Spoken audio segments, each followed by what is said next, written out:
E aí pessoal, boa noite, tudo bem? Deixa eu organizar aqui o negócio. Tudo tranquilo com vocês? Pessoal, vamos lá então, olha só, lembrando, nós estamos tratando de um bloco de controle de constitucionalidade, certo? Difuso e concentrado, difuso, espalhado, em vários juízes ou tribunais, no caso concreto, e o concentrado é aquele controle abstrato feito único e exclusivamente perante o Supremo Tribunal Federal originariamente, tá bom? Então veja, a partir de agora nós vamos começar a tratar do controle jurisdicional, né, que é feito concentrado, etc. O controle difuso também é jurisdicional, feito perante os juízes e os tribunais, e o controle concentrado feito também jurisdicional perante o Supremo Tribunal Federal. Então eu entendo que convém nesse momento nós abrirmos um parêntese dentro do controle de constitucionalidade para tratarmos da estruturação do Poder Judiciário. Desculpa. A gente precisa entender melhor, nós vamos falar do Supremo Tribunal Federal, dos tribunais, etc., e juízes, mas qual a noção que nós temos disso? O que é esse Supremo Tribunal Federal? O que são esses juízes? Como é que se compõem esses tribunais? Como é que se compõe o Tribunal de Justiça do Estado de Goiás, o TJGO? Como é que se compõe o Supremo Tribunal Federal, o Superior Tribunal de Justiça? Como é que é isso? Então eu vou abrir nessa aula esse parêntese, esses parênteses, né? A gente trata do Poder Judiciário. Eu estou passando uma gama interessantíssima de material para vocês sobre o Poder Judiciário brasileiro. E aí a gente volta nas aulas seguintes para o controle de constitucionalidade. E aí vocês vão ter condição de melhor compreender o controle de constitucionalidade jurisdicional, que é o objeto do nosso trabalho a partir de agora. Mas como falar de controle jurisdicional se eu não conheço a estrutura do Poder Judiciário brasileiro? Bom, dentro da própria Constituição, a Constituição estabelece para nós os órgãos que compõem o Poder Judiciário brasileiro. Então não vou falar mais de Poder Judiciário, tá, daquela divisão tridimensional, etc., mas nós já vamos direto ao ponto. Veja, eu gostaria que vocês tivessem à mão a Constituição da República, aberta no artigo 92, e do artigo 92 a seguir a gente vai até o artigo 126, tratando exclusivamente do Poder Judiciário. Eu vou disponibilizar esses artigos lá no Moodle já, e vou disponibilizar esses artigos da Constituição, esse trecho da Constituição. E estou disponibilizando também mais 3 artigos que trata do TJ Goiás, a composição, como funciona, o regimento interno do TJ Goiás, o regimento interno do Supremo Tribunal Federal e um pouco da história do Tribunal de Justiça de São Paulo, que é o maior tribunal do mundo em número de processos, e também de desembargadores. 360 desembargadores compõem o Tribunal de Justiça de São Paulo, e do STJ, tá bom? Só para que vocês conheçam um pouco. Ser um operador do direito, muito mais do que conhecer a lei seca, nós precisamos ter uma gama de conhecimento um pouco mais alargada. Nós precisamos de ter esse conhecimento, tanto o conhecimento legal dos tribunais, dos juízes, etc., mas também um conhecimento histórico, conhecimentos gerais. Isso enriquece. Ter conhecimentos gerais sobre essas áreas vai enriquecer muito o seu trabalho, tá? Pode ter certeza que isso pode ser a diferença entre um trabalho vencedor e um trabalho de pouca importância por aí. Ter conhecimentos a esse respeito é muito importante. Então, olha só, o artigo 92 da Constituição diz pra gente o seguinte, eu estou com a minha aqui aberta e vocês vão lendo daí. São órgãos do Poder Judiciário, e aí ele traz 7 incisos pra gente, importantíssimo. Como se compõe o Poder Judiciário brasileiro?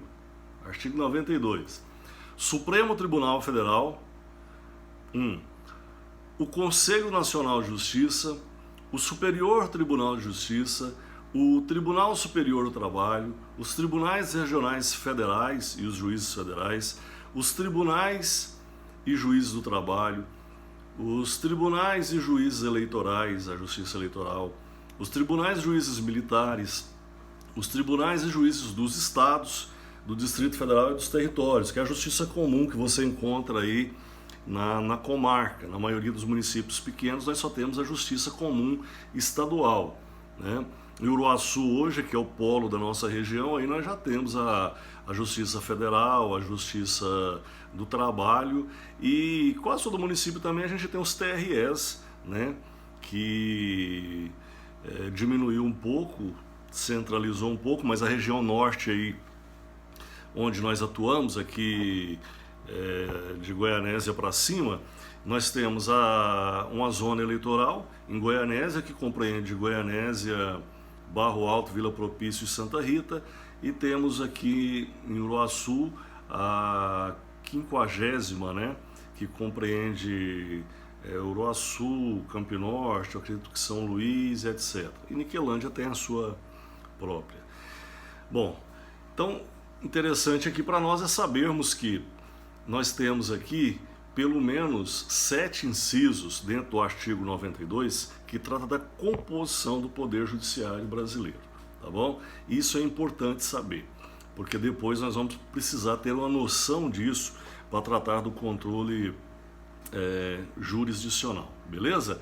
Bom, vamos falar um pouquinho então do Supremo Tribunal Federal. Por quê? Porque é o Supremo Tribunal Federal o órgão que vai julgar de forma concentrada, aliás, vai nascer lá originariamente o controle de constitucionalidade concentrado, né?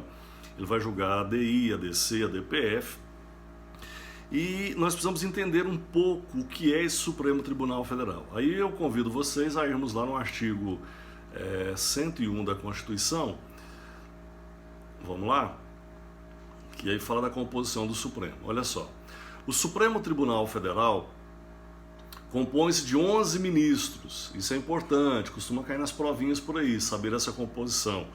11 ministros, escolhidos dentre cidadãos com mais de 35 e menos de 65 anos de idade, de notável saber jurídico e reputação ilibada.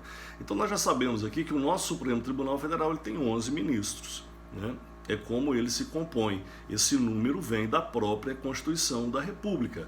São esses 11 ministros que vão julgar todas as questões constitucionais originariamente no controle concentrado. O parágrafo único desse artigo diz que os ministros do Supremo Tribunal Federal serão nomeados pelo Presidente da República depois de aprovada a escolha pela maioria absoluta do Senado Federal. Então, como é que é feita a escolha desses ministros, pessoal, que compõem? A gente não chama, aqui nos tribunais regionais dos estados, os TJ, a gente chama de desembargadores. Os juízes, são juízes, né, porque vão decidir e tal, que compõem esses tribunais. Aqui nós chamamos de desembargadores. No âmbito do Supremo Tribunal Federal, nós vamos chamar esses juízes de ministros do Supremo Tribunal Federal. Tá bom?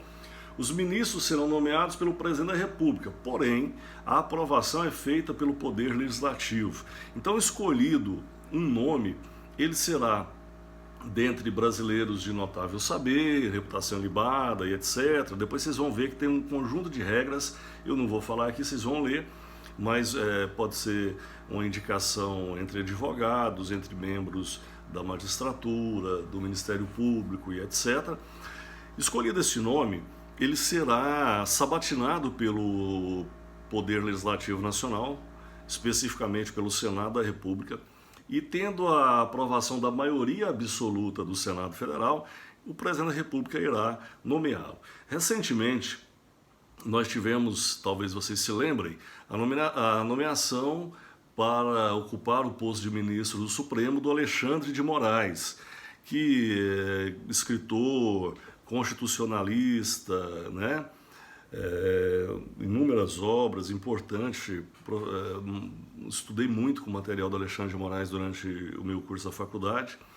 Ele foi escolhido então, ele era ministro da Justiça do então presidente Michel Temer, ele teve seu nome escolhido, foi sabatinado pelo Supremo Tribunal Federal e, uma vez aprovado, foi empossado como membro do Supremo Tribunal Federal.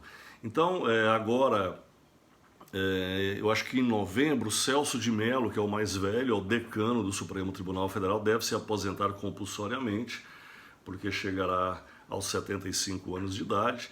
Depois, se eu não estiver enganado, ainda dentro do mandato do presidente Bolsonaro, deve se aposentar o Marco Aurélio, salvo engano. E aí, assim, surgem os nomes, né? A gente vai ver como que esses nomes surgem depois, vocês vão ler sobre isso. E esses nomes são sabatinados pelo Senado, aprovado por maioria absoluta, o presidente faz a nomeação, tá bom? Bom, o artigo 102 diz: compete ao Supremo Tribunal Federal principalmente a guarda da Constituição. Nós já até falamos sobre isso. Então, qual que é o objetivo principal da existência do Supremo Tribunal Federal? Tratar de questões constitucionais, proteger a Constituição. Quando a Constituição estiver sofrendo qualquer tipo de ofensa, em última instância, o Supremo Tribunal Federal que vai tratar disso. Ok? Então, a função precípua, a principal função do Supremo Tribunal Federal é tratar das questões de constitucionalidade. Se há parametrização entre a norma, o ato administrativo e a Constituição da República. Fechado? Bom, compete ao Supremo processar e julgar originariamente, que são as ações que nós vamos tratar daqui a pouco. A ação direta de inconstitucionalidade, B, as infrações penais comuns do presidente da República, do vice-presidente, dos membros do Congresso e de seus próprios ministros, as infrações penais comuns e nos crimes de responsabilidade, os ministros de Estado, os comandantes da Marinha, Exército, Aeronáutica, etc.